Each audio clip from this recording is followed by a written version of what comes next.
नमस्कार, मैं हूं श्रद्धा। आप देख रहे हैं news 24 Madhya Pradesh Chhattisgarh. Corona virus ने इन दिनों देश में कहर बरपाया हुआ है। ऐसे में न्यूज 24 मध्य प्रदेश छत्तीसगढ़ लोगों तक सही और सटीक जानकारी पहुंचाने की मुहिम में जुटा है ताकि आप लोगों की मदद हो सके। आज खास कार्यक्रम में हमारे लाइफ केयर हॉस्पिटल इंदौर की गायनेकोलॉजिस्ट यानी कि स्त्री रोग विशेषज्ञ डॉक्टर बृजबाला तिवारी हमारे साथ जुड़ी हैं, जो कोरोना काल में गर्भवती महिलाओं से जुड़ी समस्याओं, उनके निदान के बारे में आपको जानकारी देंगी।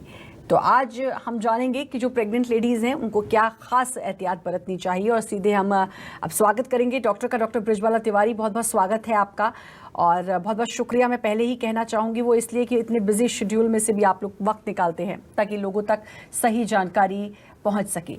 कोरोना महामारी पूरे देश में हाहाकार मचा हुआ है। भले ही अब आंकड़े कम हो गए हैं डॉक्टर, लेकिन डर अभी भी है और तीसरी वेव की बात भी कही जा रही है। प्रेग्नेंट लेडीज़, ये अक्सर सवाल आता है क्योंकि जो लेडीज़ प्रेग्नेंट हैं उनको तो हॉस्पिटल भी जाना पड़ रहा है और उनको एक ख़ास एहतियात की ज़रूरत होती है। तो क्या उनको करना चाहिए, क्या नहीं करना चाहिए इस टाइम पर?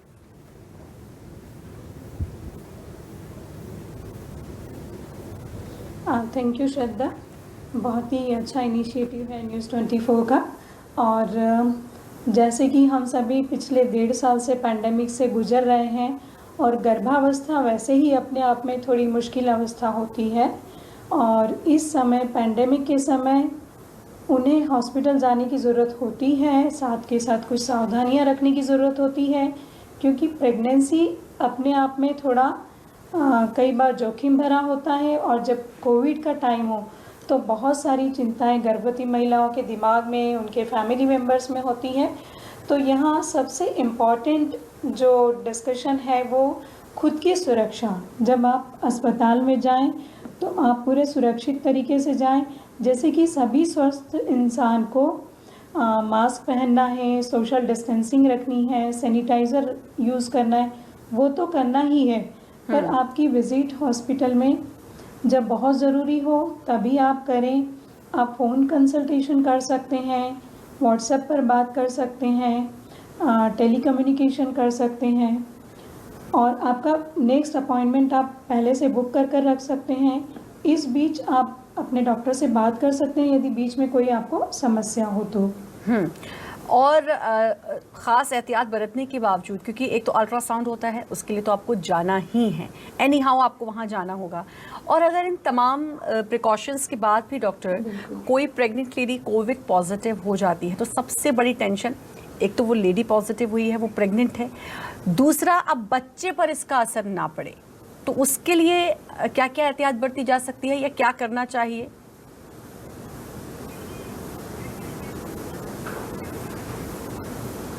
बिल्कुल, जैसे कि प्रेग्नेंट लेडी को भी कोविड हो सकता है और यदि प्रेगनेंसी में कोविड होता है तो बहुत सारी मेडिसिन ऐसी होती जो हम प्रेगनेंसी के फर्स्ट ट्राइमेस्टर में यानी कि शुरू के 12 सप्ताह में कुछ दवाइयां हम नहीं देना चाहते क्योंकि इस समय ऑर्गेनोजेनेसिस यानी कि बच्चे के अंग बन रहे होते हैं।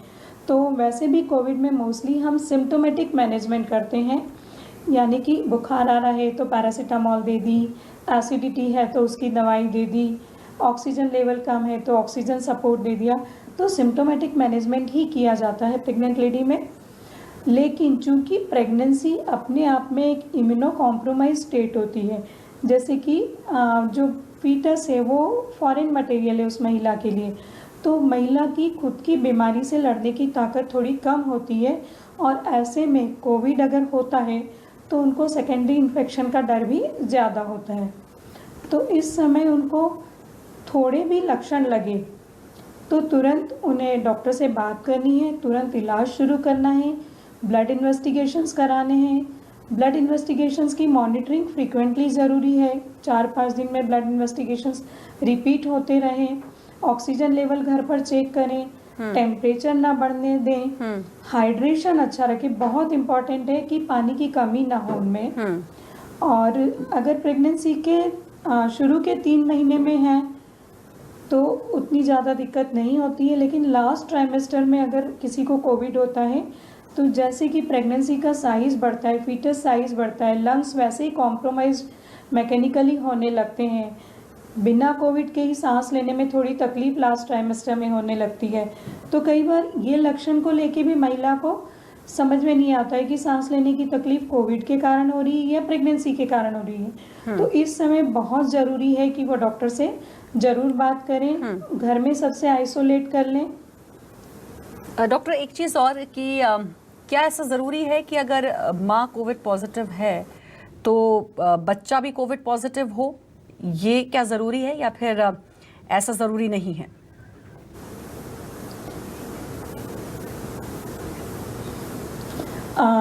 देखिए, ये बहुत अच्छी बात है कि एटलीस्ट कोविड में वर्टिकल ट्रांसमिशन जिसको कहते हैं कि माँ के खून के जरिए बच्चे को इन्फेक्शन होना, उसके बहुत ही रेयर, हार्डली एक केस अभी तक वर्ल्ड में रिपोर्ट हुआ है। तो वर्टिकल ट्रांसमिशन नहीं होता, ये बहुत अच्छी बात है। इसलिए माँ के पेट से बच्चे को इन्फेक्शन होने के चांस नहीं होते। लेकिन डिलीवरी होने के बाद में अगर माँ पॉजिटिव है और बच्चे को रूमिंग इन किया है, माँ के पास में बच्चे को रखा है, तो माँ पूरे समय मास्क पहने, हैंड सैनिटाइजेशन यूज़ करे, तो फिर बच्चे को होने के चांस कम होते हैं। फीड करते समय भी माँ बच्चे को मास्क पहनकर फीड करें। फीडिंग वो कर सकते हैं अगर मदर की कंडीशन अच्छी है तो। अब खान पान की बात करना चाहूँगी डॉक्टर कि अगर एक प्रेग्नेंट लेडी या फिर डिलीवरी के बाद भी पता चलता है कि वो कोविड पॉजिटिव है, तो अब खान पान कैसा होना चाहिए? एक तो प्रेगनेंसी या फिर डिलीवरी हुई है उसके बाद एक वीकनेस रहती है किसी भी लेडी को, तो अब खाना पीना किस तरीके का होना चाहिए ताकि हम कोरोना से भी लड़ें और साथ ही जो डिलीवरी के बाद की वीकनेस है उसको भी संभाला जा सके?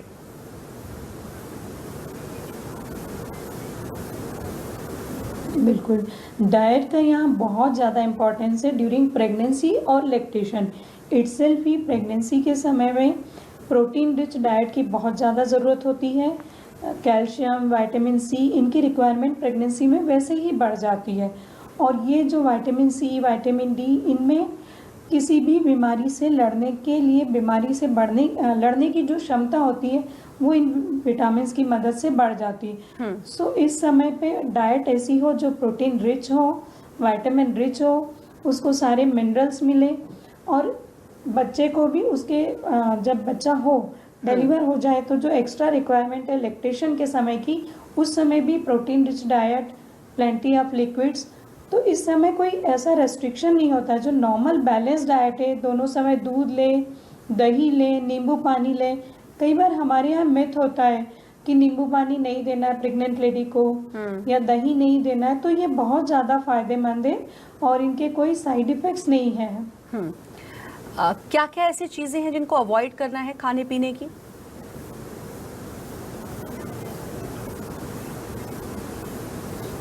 देखिए, बहुत ज़्यादा मसालेदार, बहुत ज़्यादा तला हुआ खाना नहीं खाना है, लेकिन स्प्राउट्स हैं, दालें हैं, दूध है, सीजनल फ्रूट्स हैं, वो सभी उनको खाने हैं। और जो कुछ गिलॉय के बारे में वैसे तो बहुत ज़्यादा स्टडीज़ नहीं है, पर जो थोड़ा बहुत अवेलेबल लिटरेचर है उसके हिसाब से giloy is not recommended during pregnancy. तो नॉर्मल जो डाइट है, जो हम basically, pregnancy is not a disease. Pregnant होना एक अच्छी बात है, फिजियोलॉजिकल पार्ट है। किसी भी एक कपल की शादी के बाद में प्रेग्नेंट होना एक गुड साइन है। तो प्रेगनेंसी को लेके एज सच कोई बहुत रेस्ट्रिक्शन नहीं होते हैं। जो आप रोज खाते आए घर में वो पूरा अच्छे से लीजिए। और बहुत ऐसे मिस जो हमारे यहाँ इंडियन डाइट में कुल में है कि पपीता नहीं खाना है, तो कच्चा पपीता अवॉइड करना, लेकिन नॉर्मल पपीता अगर आपको अच्छा लगता है, थोड़ा बहुत आप सब कुछ ले सकते। वैक्सीनेशन के बारे में जानना चाहूँगी। बहुत ज़्यादा इसको भी लेकर लोगों के मन में कन्फ्यूजन है। क्या प्रेग्नेंट लेडी को वैक्सीनेशन करवाना चाहिए या फिर नहीं?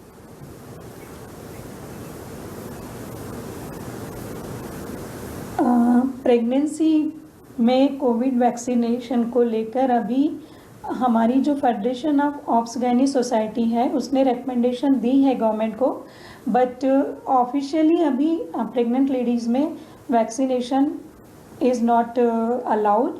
बट लैक्टेशन में अगर मदर फीड कर रही बेबी को, वो वैक्सीन ले सकती है। बट हो सकता है कि फ्यूचर में हम 26 वीक्स के बाद यानी कि लास्ट के 3 मंथ्स में प्रेग्नेंट वीमेन वैक्सीनेशन ले सकती है। तो थोड़े दिनों में, क्योंकि कोई लंबी स्टडीज़ नहीं है, वैक्सीन भी नहीं आई है और इनके प्रेग्नेंट वीमेन्स पर अभी कोई स्टडीज़ के रिजल्ट हमारे पास नहीं है। डिलीवरी के तो कितने as टाइम such, बाद right ली जा now, सकती है pregnant वैक्सीन? women's में इट इज़ नॉट रिकमेंडेड, खास तौर पे फर्स्ट ट्राइमेस्टर में। डॉक्टर डिलीवरी होने के बाद डिलीवरी के बाद में बिल्कुल जब भी पेशेंट कंफर्टेबल है, विमेन इज कंफर्टेबल, जी डिलीवरी होने के बाद कभी भी ले सकते हैं और लैक्टेशन में कॉन्ट्राइंडिकेशन नहीं है। और यहाँ एक बात और मैं करना चाहूँगी कि अगर किसी महिला को वैक्सीन लग गया और उसे पता नहीं था, उसका पीरियड मिस भी नहीं हुआ था और सडनली उसको पता चलता है कि इसी वीक में वो प्रेगनेंसी टेस्ट पॉजिटिव हुई है, तो यह सलाह नहीं दी जाती कि आप प्रेगनेंसी को टर्मिनेट करें।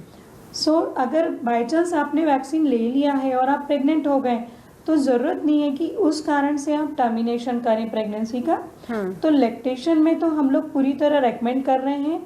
और यहाँ एक और इम्पॉर्टेंट पॉइंट है कि घर के बाकी जो लोग हैं वो ज़रूर वैक्सीनेशन करा लें अगर घर में गर्भवती महिला है, क्योंकि बाकी लोगों के वैक्सीन लेने से एक हर्ड इम्यूनिटी जिसको कहते हैं, हर्ड इम्यूनिटी डेवलप हो जाती, उस महिला के शरीर में भी थोड़ी सी इम्यून पावर कोविड के अगेंस्ट आ जाती है।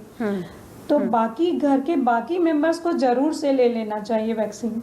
एक चीज़ डॉक्टर, और क्योंकि कोविड के बाद से बहुत सारे ऐसे कपल हैं जो फैमिली प्लानिंग करने से डरते हैं। डर इसलिए कि प्रेगनेंसी के बाद फिर वही हॉस्पिटल्स के चक्कर और फिर डॉक्टर्स के चक्कर, और वो अब लोगों के अंदर इतना डर बैठ गया है खासकर सेकेंड वेव के बाद कि उनको लगता है कि अगर हम गए, हम निकले तो फिर पॉजिटिव होकर ही अपने घर वापस आएंगे। तो अब इस चीज़ को कैसे निकालना है, या फिर जो लोग सोच रहे हैं फैमिली प्लानिंग की उनको रुकना चाहिए और वो थोड़े टाइम बाद सोचें?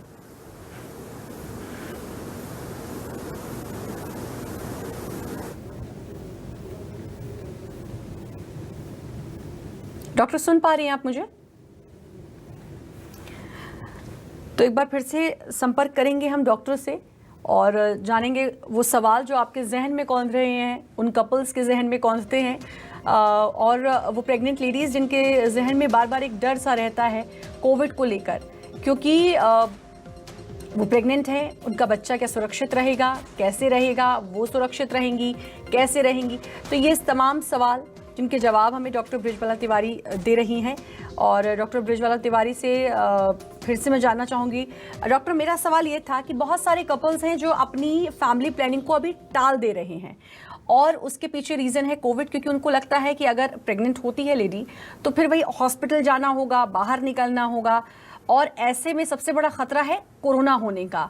तो क्या करना चाहिए? क्या टाल देना ही सही है, या फिर आप फैमिली प्लानिंग अभी कर सकते हैं और तमाम एहतियात के साथ आप, मतलब आपकी टेंशन कम हो सकती है?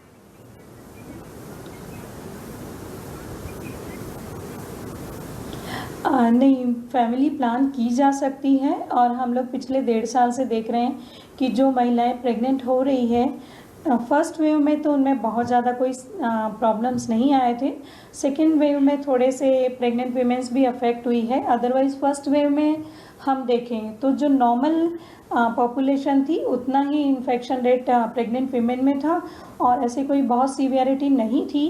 तो केवल कोविड के कारण आप प्रेगनेंसी अवॉइड ना करें, बट डेफिनेटली आप अपनी इम्यूनिटी अच्छी रखें, अपना हेल्थ स्टेटस अच्छा रखें और प्रॉपर डाइट लें, प्रॉपर टाइम पे एग्जामिन कराएं। और बेटर है कि अगर आप फैमिली प्लान करने की सोच रहे हैं और वैक्सीन अगर आपको लग गया है तो बिल्कुल you should go ahead with pregnancy.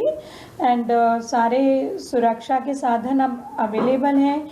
आप खुद भी अवेयर हो चुके हैं कि मास्क पहनना है, डिस्टेंसिंग रखना है, हैंड वॉशिंग करना है। That's all. This is a virus only and we are working since last 1.5 year. हम उस समय भी काम कर रहे थे जब हमारा पैरामेडिकल स्टाफ भी काम कर रहा था जबकि वैक्सीन नहीं आई थी और उनमें से कुछ प्रेग्नेंट भी हुए। तो एज सच सिर्फ इस कारण से प्रेगनेंसी अवॉइड करने की ज़रूरत नहीं मुझे लगता है। एक चीज़ और, वैक्सीनेशन की 2 डोजेज़ लग रही हैं। अब एक डोज लगने के कुछ टाइम बाद पता चलता है कि महिला प्रेग्नेंट है, तो उसके बाद सेकेंड डोज का क्या करें?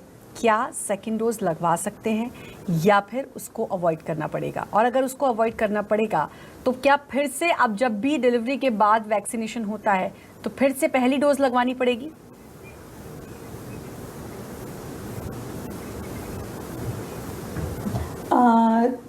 देखिए, अगर फर्स्ट डोज लगा और आप प्रेग्नेंट हो गए हैं तो डेफिनेटली जो 12 वीक्स का टाइम है, ऑर्गेनोजेनेसिस का टाइम है, उसमें हम अभी रेकमेंड कर रहे हैं कि उस टाइम पे आप वैक्सीन ना लगाएं। वैसे भी अभी जो इंटरवल है वो 84 डेज तो है ही, तो सेकेंड डोज का टाइम आते तक आपका फर्स्ट ट्राइमेस्टर निकल जाएगा। अभी इसका आंसर इतनी जल्दी मैं नहीं दे सकती हूँ कि उन्हें सेकेंड डोज 2 डोज वापस से डिलीवर होने के बाद लगाने होंगे क्या, शायद लगाने होंगे, क्योंकि उतना इफेक्ट नहीं पड़ेगा अगर उनका एक डोज को लेकर सेकेंड डोज के बीच का गैप 1 ईयर हो गया, क्योंकि अगर वो प्रेग्नेंट हुए तब उसके पहले फर्स्ट डोज लगाए और साल भर बाद सेकेंड डोज लगेगा तो शायद उन्हें फिर से 2 डोज लेने होंगे। जी, तो यानी कि फिर से 2 डोज लेने हो सकते हैं। अब ज़रा बच्चे के बारे में जानना चाहूँगी। आफ्टर डिलीवरी बड़ी पशुपेश में रहते हैं जिनका बहुत छोटा बच्चा है, 1-2 महीने का, 6 महीने का, 5 महीने का। कई बार लोगों को ट्रैवल भी करना होता है ऐसी सिचुएशन में। बहुत सारे लोग हैं जो कोविड की वजह से अपने घर जाके, अपने होम टाउन जाकर उन्होंने रहना शुरू कर दिया है, लेकिन एक टाइम के बाद उनको वापस जहाँ पे भी वो काम कर रहे हों मेट्रो सिटीज़ में, उनको वापस आना होगा। तो इस टाइम पे बच्चे के साथ ट्रैवल करना, लोग डर रहे हैं, उनको लगता है कि नहीं, बच्चे के साथ हमें ट्रैवल नहीं करना है। तो अगर ट्रैवल करना पड़ता है मजबूरी में, क्योंकि नौकरी भी बहुत ज़रूरी है, तो उस सिचुएशन में क्या क्या बातों का हम ख्याल रखें?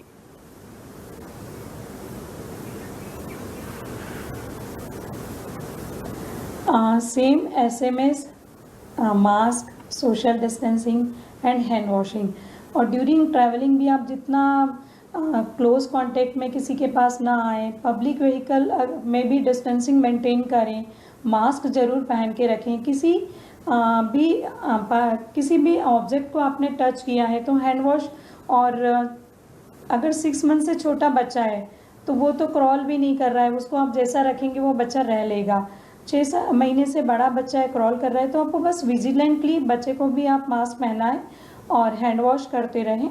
और अगर हो सके तो पर्सनल व्हीकल से ट्रैवल कर लें, और अगर पब्लिक व्हीकल से ट्रैवल करना है तो पब्लिक व्हीकल में भी अभी जो चल रहे हैं उसमें भी डिस्टेंसिंग वो लोग मेंटेन कर रहे हैं। And now everywhere they are following the protocols, सभी तो प्रोटोकॉल फॉलो हो रहा है। तो मुझे लगता है कि ट्रैवलिंग, और आप डिलीवर हो चुकी हैं, आपका एक वैक्सीन तो लग ही गया है, घर में बाकी लोगों का लग गया है, एंड अभी वैक्सीनेशन बहुत तेज़ी से चल रहा है, तो मोर और लेस काफ़ी पॉपुलेशन वैक्सीनेट हो रही है अभी। क्या प्रेग्नेंट लेडीज़ जो हैं, अगर उनका ऑपरेशन से बेबी हुआ है तो क्या उनको कुछ ख़ास एहतियात बरतने की ज़रूरत है?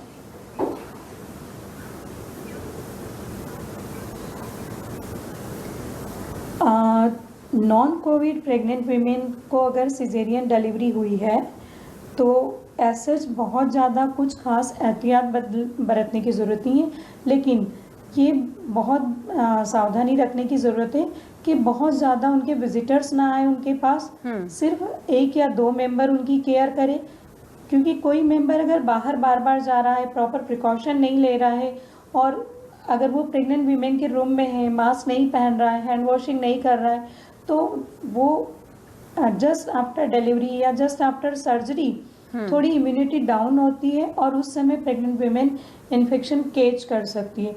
तो विजिटर्स को लेके बहुत इम्पॉर्टेंट है कि मिनिमम विजिटर्स उनके पास रहें, और वैसे विजिटर्स रहें जो बाहर ना जाएं।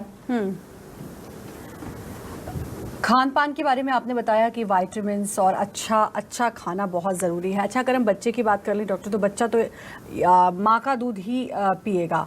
इसके अलावा हम बच्चे के लिए और क्या कर सकते हैं? कुछ ऐसे प्रिकॉशंस जिससे बच्चा भी सुरक्षित रहे, क्योंकि काफ़ी केसेस ऐसे आए हैं जिसमें छोटे छोटे बच्चों को कोविड हुआ है, जिसमें कुछ खबरें तो इतनी पॉजिटिव आई हैं कि वो बच्चे लड़े हैं और कोविड से ठीक हो गए हैं। लेकिन अब इस सिचुएशन में क्या करें अगर बच्चे को कोविड हो जाता है, और साथ ही साथ बच्चे के लिए और क्या प्रिकॉशनरी किया जा सकता है?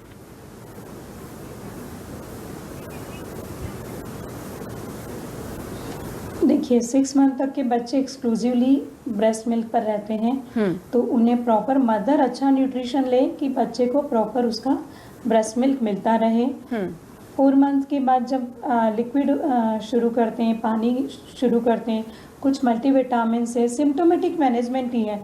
और हमने देखा कुछ 1-2 बच्चे हमारे यहाँ जो आए थे साल भर से छोटे, and they improved very well, बहुत अच्छे से रिकवर हुए। सिंपली उनको पैरासीटामोल और बहुत ज़्यादा कुछ ज़रूरत नहीं पड़ी।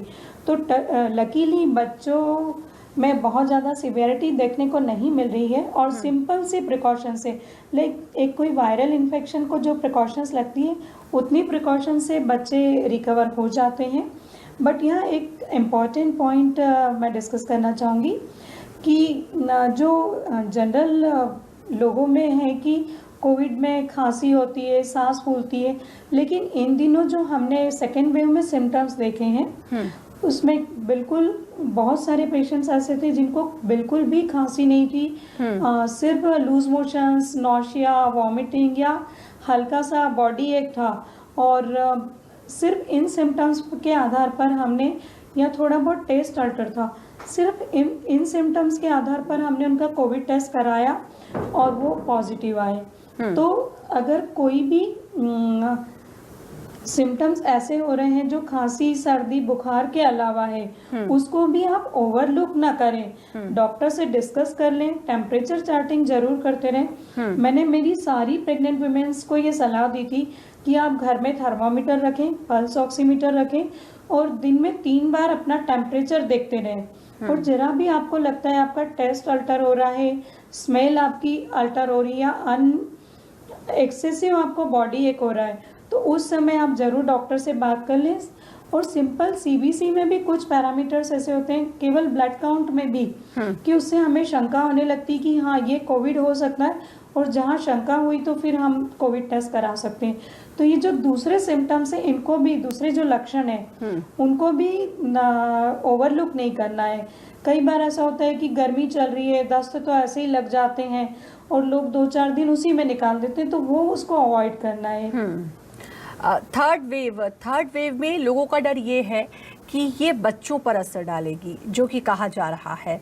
तो अगर ये थर्ड वेव में ऐसा होता है तो जो न्यूबॉर्न बेबी है उनका तो जाहिर है, जैसा कि आपने बताया, बहुत ख़ास तौर पर ख्याल रखने की ज़रूरत है और प्रिकॉशंस बहुत ज़्यादा बरतने की ज़रूरत है। इसके अलावा भी अगर हम बच्चों की बात करें, 2 साल, 3 साल, 4 साल बच्चे, कैसे बचाएं इन बच्चों को ताकि इन पर कोई असर ना आए?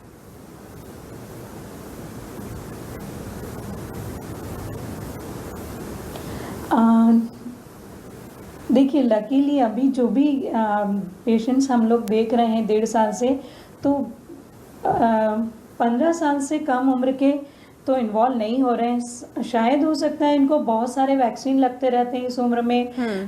बच्चे होते हैं उसके बाद उनको BCG लग जाता है, हेपेटाइटिस लग जाता है, 3 महीने में कोई वैक्सीन लगता है, 1.5 साल में लगता है, तो कंटिन्यू उनके वैक्सीन लगते रहते हैं।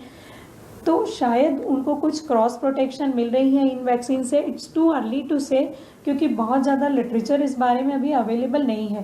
पर जो ट्रेंड हम देख रहे हैं, बच्चे उतने अफेक्ट तो नहीं हो रहे हैं, और अगर होते हैं तो जिस तरह से हम सिम्टोमेटिक मैनेजमेंट बड़ों में करते आए हैं, थोड़ी ज़्यादा एहतियात बच्चों में करनी होगी, क्योंकि मेडिसिन्स को लेकर कंप्लायंस बच्चों की, बच्चे जल्दी से दवाई नहीं लेंगे, खाएंगे नहीं, उनका न्यूट्रिशन, मेडिसिन्स टाइम पे देना, ये सब हमें थोड़ा सीरियसली उसको, नर्सिंग केयर, पैरामेडिकल केयर, घर में सब लोगों का सपोर्ट, तो ये वाली बातों पे बहुत ध्यान देने की ज़रूरत होगी।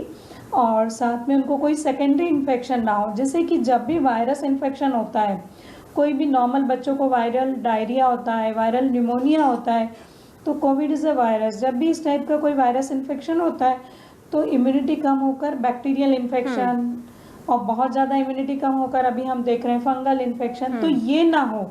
हमें जल्दी सिम्टम्स को पकड़ना होगा, पेरेंट्स को एजुकेट करना होगा कि पेरेंट्स की नहीं बच्चों को तो सर्दी होती रहती है, ऐसे ही हो गया होगा, उस चीज को अवॉइड करना है, उस बात को बहुत सीरियसली लेना है कि कोई भी लापरवाही हल्का बिल्कुल बुखार भी नहीं लग रहा है, बरतनी बच्चा है और सुस्त पड़ा हुआ है, बच्चा खा नहीं रहा है, तो बिल्कुल। जल्दी चेकअप जरूर। कुछ भी सिम्टम दिखाई दे तो तुरंत डॉक्टर से कंसल्ट करना है। बिल्कुल, भले ही exactly। कुछ और रीजन हो, लेकिन लापरवाही नहीं बरतनी कि 2 दिन देख लेते हैं या 3 दिन देख लेते हैं, इस बात का ख्याल रखना है। तो डॉक्टर ब्रजवाला तिवारी जिन्होंने बहुत तसल्ली बख्श तरीके से बताया कि क्या करना है क्या नहीं करना है, खासकर गर्भवती महिलाएं या डिलीवरी के बाद अब महिलाओं को खुद के लिए भी और बच्चों के लिए भी क्या कुछ एहतियात बरतनी है ताकि कोरोना को हरा सके। बहुत बहुत शुक्रिया डॉक्टर आपका, अपना इतना कीमती समय न्यूज़ 24 मध्य प्रदेश छत्तीसगढ़ को देने के लिए बहुत बहुत शुक्रिया। और इसी के साथ फिलहाल इस खास पेशकश में इतना ही, लेकिन बाकी खबरों के लिए आप लगातार बने रहिए न्यूज़ 24 मध्य प्रदेश छत्तीसगढ़ के साथ।